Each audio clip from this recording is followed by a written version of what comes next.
Dans ce quatrième tuto sur le langage Java, nous allons poursuivre donc notre apprentissage du langage et nous allons aller un peu plus loin. Je vais vous montrer des nouveautés et des choses que l'on aura besoin de savoir manipuler par la suite pour pouvoir créer nos jeux. Et donc là, ce que je vais vous montrer, c'est comment créer une grille, donc une carte, puisque notre jeu se passera sur une carte carrée ou rectangulaire sur laquelle notre personnage va pouvoir se déplacer. Donc ici nous allons créer une grille avec une classe grille, avec des constructeurs, des accesseurs, des méthodes, etc. Et on verra comment manipuler cette grille. Donc ce que je fais, c'est que je reprends le tuto 3. Je supprime tout ce que l'on a écrit dans le main, je garde ma classe personnage que nous avons développée précédemment. Je renomme tuto 3 en tuto 4, du coup ça va faire les modifications nécessaires à mes classes. Et dans le package jeu, je vais venir créer une nouvelle classe que je vais appeler grille. Donc là, j'ai ma classe grille. Donc, une des choses qu'il faut savoir, c'est que le langage Java utilise des méthodes ou des fonctions et tout ce que l'on utilise se trouve dans le langage que vous avez donc installé sur votre ordinateur. Alors il existe pas mal de librairies, donc de méthodes toutes prêtes que l'on peut utiliser dans nos classes. Par contre, certaines librairies ne sont pas connues par donc lorsqu'on développe notre classe, il va falloir les appeler. Il va falloir dire à notre classe que l'on veut importer toutes les fonctions qui se trouvent dans telle ou telle librairie. Donc pour importer, on utilise le mot-clé import et on fait un espace et ensuite on dit ce que l'on veut importer. Moi, ce que je veux importer, c'est quelque chose qui se trouve dans java.util. Donc util, c'est un package qui contient plein de choses. Et ce que je fais, c'est que je mets point étoile pour tout importer. Donc ça, peut-être qu'on ne l'utilisera pas tout de suite, puisque si je fais ça, ça sera pour utiliser quelque chose qui nous permet de manipuler le clavier. Donc peut-être que ça sera dans la prochaine vidéo. Par contre, c'est important de savoir comment faire. Donc là, on importe ce package utile et comme ça, on pourra utiliser toutes les méthodes qui se trouvent dans ce package. Donc maintenant, on va s'occuper de notre classe grille. Public classe grille. Ici, nous allons mettre nos attributs. Donc, on va faire trois attributs. Private int nblignes. Donc ça, c'est le nombre de lignes de notre grille. Private int nbcol, donc le nombre de colonnes. Ensuite, private char, donc un caractère. En fait, notre grille sera remplie de caractères. Alors on va dire que lorsque la grille est vide, elle est remplie de X. Le joueur est représenté par le caractère J. Un objet est représenté par la lettre O, etc., etc. Donc nous, ce qu'on fait, c'est un tableau de caractères. Donc c'est un tableau à deux dimensions. Comme je vous l'ai expliqué, pour dire que l'on veut créer un tableau, il suffit de mettre crochet-crochet. Crochet-crochet, ça signifie que l'on peut avoir un tableau d'une taille allant de une case à autant de cases que l'on veut. Par exemple, si je mets 10, eh bien, donc je vais donner un nom, par exemple grille.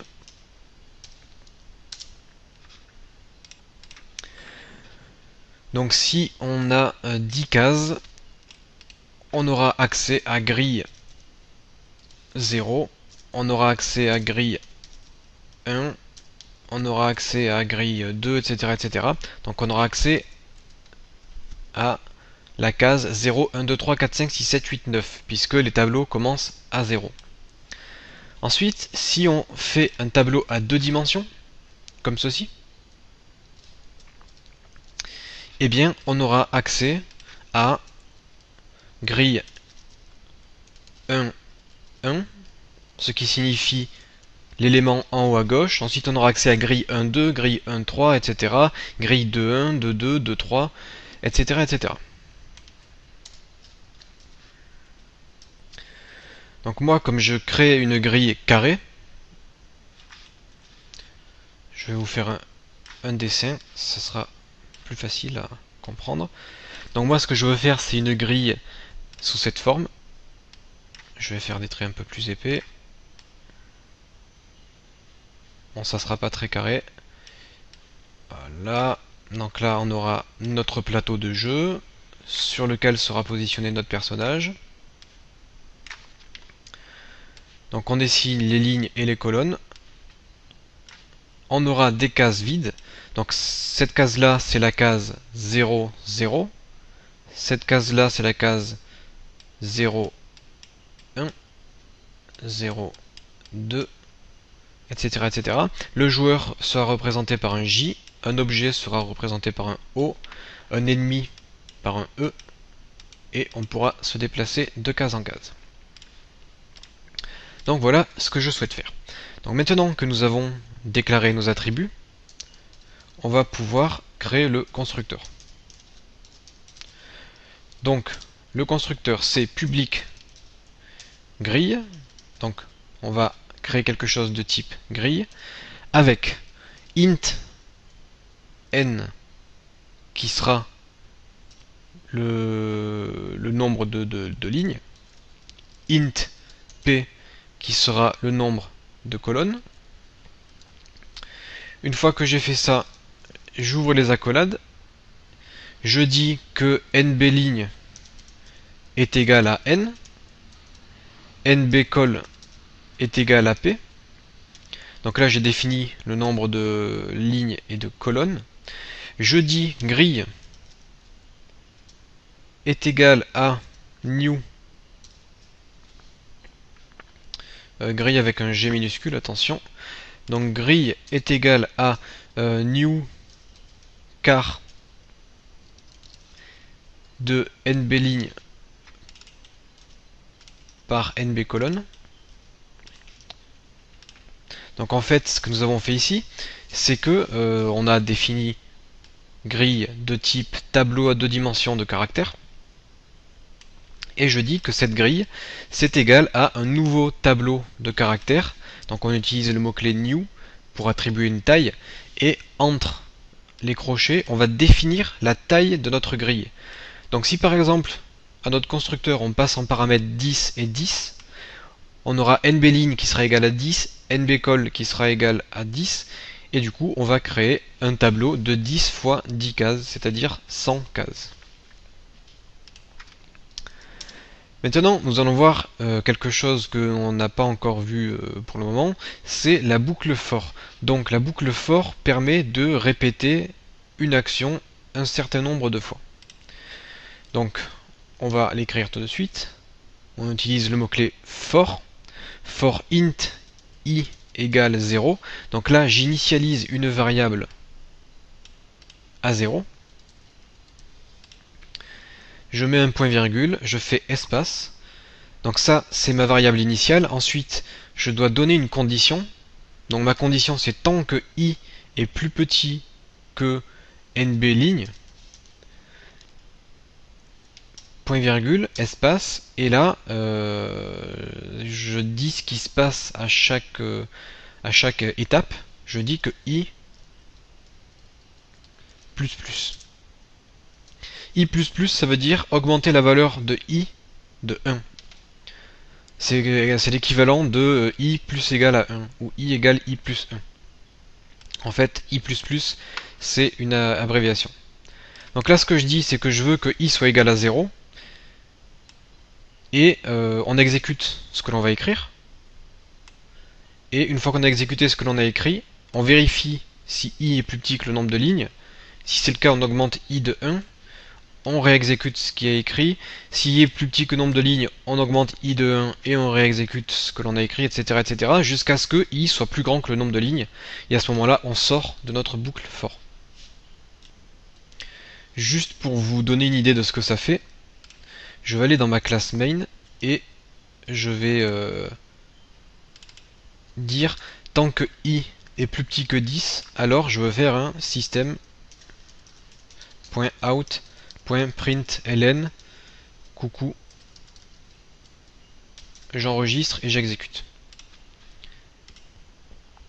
Et là j'ai bien coucou qui s'affiche 10 fois.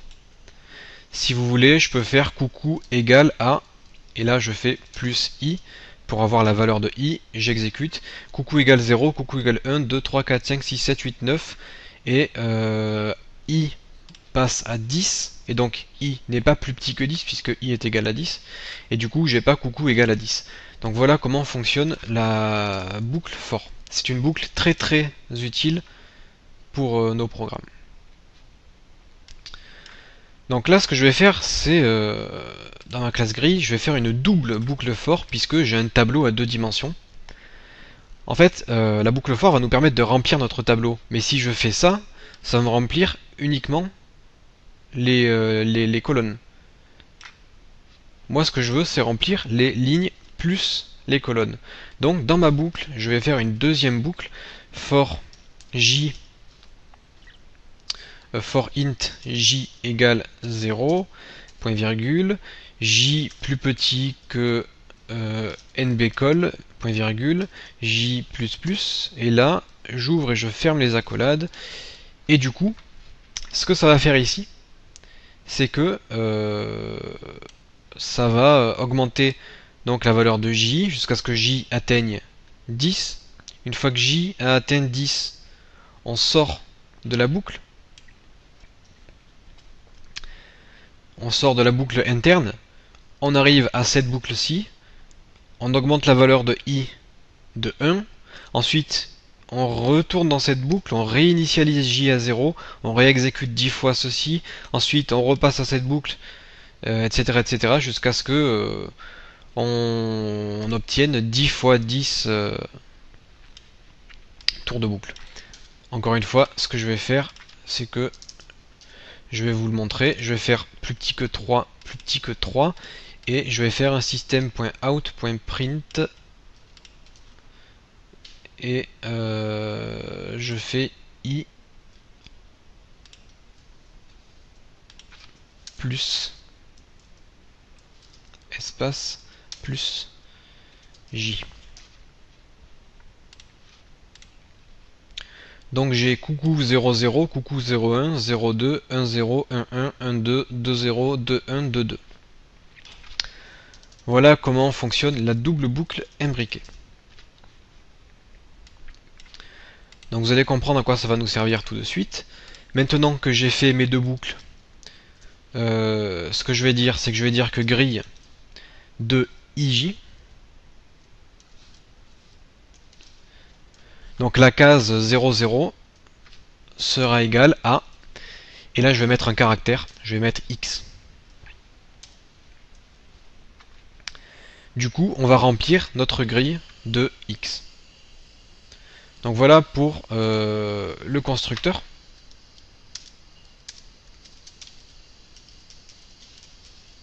Les accesseurs, pour le moment, nous n'allons pas en mettre. Des méthodes, on va en créer une très importante qui sera public void affiché, qui va nous permettre donc d'afficher notre grille afin de voir comment elle est construite. Donc je crée cette méthode affichée et je fais un system.out.println. Donc là je laisse vide, c'est juste pour créer un retour à la ligne afin d'avoir un espace. Ensuite je vais copier la double boucle for que nous avons créée précédemment.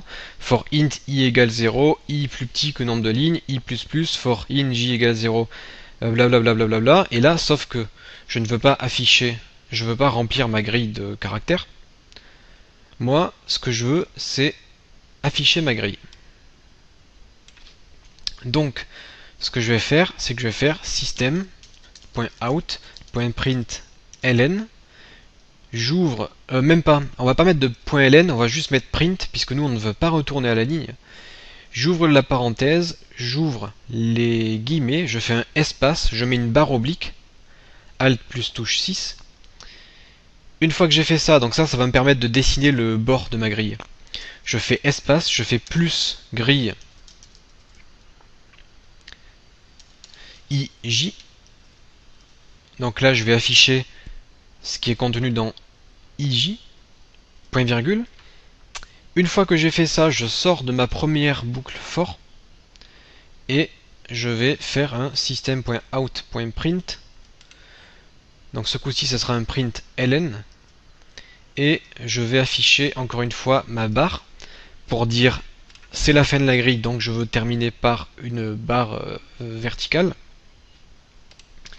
Ensuite, je sors de ma seconde boucle et je vais faire un system.out.println pour créer un espace au-dessous. Donc là, c'est un G minuscule, c'est pas un G majuscule. Donc voilà, je pense que ça devrait fonctionner. On va tester de toute façon après, par la suite. Ce qu'on fera dans notre prochaine vidéo, c'est qu'on va créer une méthode déplacée qui nous permettra donc de bouger sur cette carte. Ensuite, on créera des méthodes pour positionner des objets. Et donc voilà, je pense que ça sera déjà pas mal. Donc on va pouvoir tester cette... Ce que je vais faire dans ma fonction main, c'est que je vais dire grille g1 égale new grille. Donc notre grille prend en paramètre quoi? Le nombre de lignes et le nombre de colonnes. Donc le nombre de lignes on va dire 8 et le nombre de colonnes on va dire 5. Et je vais afficher ma grille, je fais g1.afficher. Je lance mon programme et j'ai bien ma grille qui s'affiche. On a 1, 2, 3, 4, 5 colonnes. C'est ce qu'on a spécifié. Et on a 1, 2, 3, 4, 5, 6, 7, 8 lignes. Donc nous, on va bien sûr jouer sur des grilles un peu plus grandes. On va tester du 15-15, voilà. Donc là, je vais même réduire un peu le nombre de colonnes. Je vais mettre à 10. Voilà, donc là, on a une grille de 10 colonnes et 15 lignes. On pourra ensuite placer notre personnage quelque part sur cette carte, par exemple ici, et on pourra se déplacer sur notre grille de façon à pouvoir donc jouer et marcher dans le monde que nous avons créé ici. Donc ça, ce cours, c'était surtout pour vous montrer sur quel plateau nous allons jouer, et pour vous expliquer la chose très importante et qu'il faut bien avoir compris. Si vous n'avez pas compris ça, vous recommencez bien évidemment cette vidéo. C'est les tableaux. Donc là, un tableau à double dimension. C'est pas très compliqué à comprendre, mais il faut savoir les manipuler. D'ailleurs, par la suite, on manipulera pas mal ces tableaux. Et ensuite, l'autre chose importante, c'est les boucles for. Donc là, j'ai fait une double boucle for. C'est vraiment important de comprendre le principe de ces boucles. Et après, bon, il n'y a rien de bien compliqué. Afficher nous permet juste de construire la grille pour qu'on ait quelque chose de visuel. Et donc j'ai rien fait d'extraordinaire. Là, j'ai juste créé une grille avec des dimensions et je l'affiche. Donc ce qui est bien avec cette méthode, c'est qu'on peut créer plusieurs grilles. Je vais par exemple créer une grille numéro 2 qui sera plus petite, on va dire 5. Ça sera par exemple une maison. Donc la maison elle est plus petite que la carte du monde.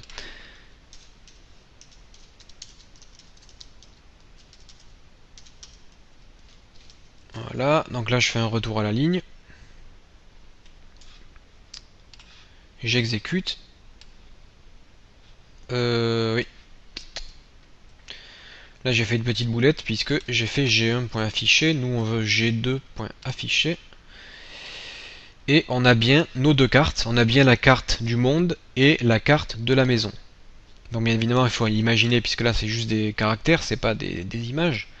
Mais c'est exactement le même principe lorsqu'on fera des interfaces graphiques, on aura des images à la place des caractères. Et donc vous voyez que l'on peut facilement créer plusieurs cartes différentes et le personnage pourra se déplacer donc de carte en carte simplement avec une fonction que l'on pourra appeler charger niveau. Mais tout ça, c'est pour la suite.